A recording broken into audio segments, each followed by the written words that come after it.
We have to remember that Obama was allegedly on the telephone every week with Erdogan, urging him on, playing on his vanity, playing to his ambition.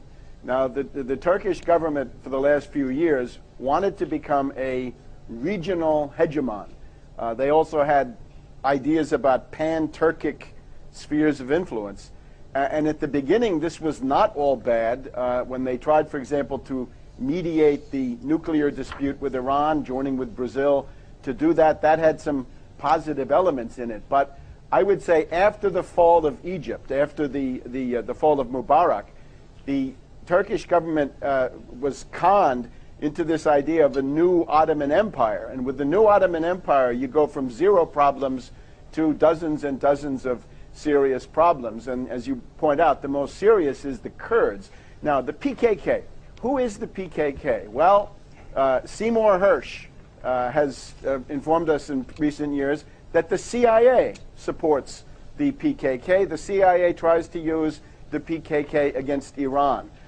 In recent years in France, in the Boudoir, as it was called, Danielle Mitterrand, the wife of French President Mitterrand, was a great patroness of the PKK. Less than a year ago, Avigdor Lieberman, the Israeli foreign minister, said that Israel would start supporting the PKK to punish Turkey for the behavior of the Turks in the Mavi Marmara Gaza flotilla. There are also stories that NATO through Greece supports the PKK, and I think this is what Turkey would have to understand. I wish Turkey well. I've been there. I've met a lot of political leaders in Turkey. They have to understand that the alliance with the U.S. and the British is a lethal embrace. In other words, the Anglo-Americans are going to love them to death. They will play them against Syria in the full knowledge that the blowback from that conflict is likely to destroy modern Turkey. So they should cease and desist. There's nothing to gain in this and everything to lose.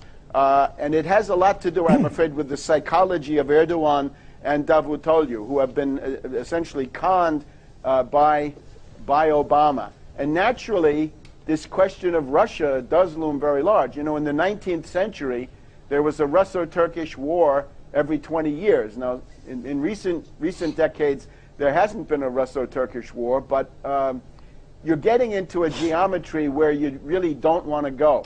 So it would be important, I think, to see that the Syrian armed forces are succeeding against the rebels inside Syria. They're essentially quelling the rebellion.